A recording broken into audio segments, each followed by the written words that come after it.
बहादुर खरगोश और छुपा हुआ जंगल का खजाना। चांदनी रात में एक छोटा सफेद खरगोश बन बन जंगल के किनारे खड़ा था। उसकी आंखों में उत्सुकता और रोमांच चमक रहा था। उसने कई बार सुना था कि जंगल के बीचों बीच एक सुनहरी गाजर छुपी है जो जिसे मिले उसे अपार ऊर्जा देती है, मगर कोई भी खरगोश आज तक उस गाजर तक नहीं पहुंच पाया था। बन बन ने गहरी सांस ली और हिम्मत करके जंगल में कदम रख दिया। चारों ओर ऊंचे ऊंचे पेड़ थे और अंधेरा घना था। हल्की हल्की ठंडी हवा बह रही। जंगल के अंदर घुसते ही अजीब अजीब आवाजें आने लगी, मगर बन बन बिना रुके आगे बढ़ता रहा। चलते चलते उसे एक नदी मिली जिस पर एक पुराना लकड़ी का पुल था। पुल काफी कमजोर लग रहा था, मगर और कोई रास्ता नहीं था। उसने धीरे धीरे आगे बढ़ना शुरू किया। हर कदम के साथ पुल चरमराता और हिलता, मगर बन बन बिना रुके पार पहुंच गया। थोड़ा आगे बढ़ते ही उसने देखा कि जमीन पर कई रंग बिरंगे मशरूम फैले हुए थे जो हल्की हल्की रोशनी फैला रहे थे। जब उसने एक मशरूम पर पांव रखा तो वह चमक उठा, फिर दूसरा, फिर तीसरा। अचानक मशरूमों की एक श्रृंखला रोशनी से जगमगा उठी और आगे जाने का रास्ता खुल गया। जंगल और गहरा होता जा रहा था। तभी झाड़ियों में हलचल हुई। बनबन ने चौंक कर देखा। एक चालाक लोमड़ी झाड़ियों के पीछे छुपी थी और उसकी नजरें चमक रही थी। अरे छोटा खरगोश, जंगल में अकेले क्या कर रहा है? लोमड़ी ने धीमी मगर शातिर आवाज में कहा।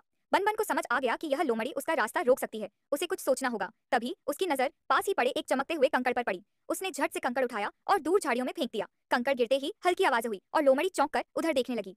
बनबन ने इस मौके का फायदा उठाया और तेजी से भाग निकला। भागते भागते वह जंगल के सबसे गहरे हिस्से में पहुंच गया। चांद की रोशनी जब उस पेड़ की जड़ों पर पड़ी तो कुछ चमक उठा। बनबन ने पास जाकर देखा। यह वही सुनहरी गाजर थी जिसके बारे में सबने सुना था। वह हल्के से चमक रही थी और उसके चारों ओर सोने की धूल के कण उड़ रहे थे।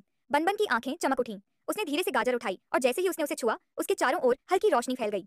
बनबन बहुत खुश था, मगर उसने सोचा कि यह खजाना केवल उसका नहीं बल्कि उसके दोस्तों के साथ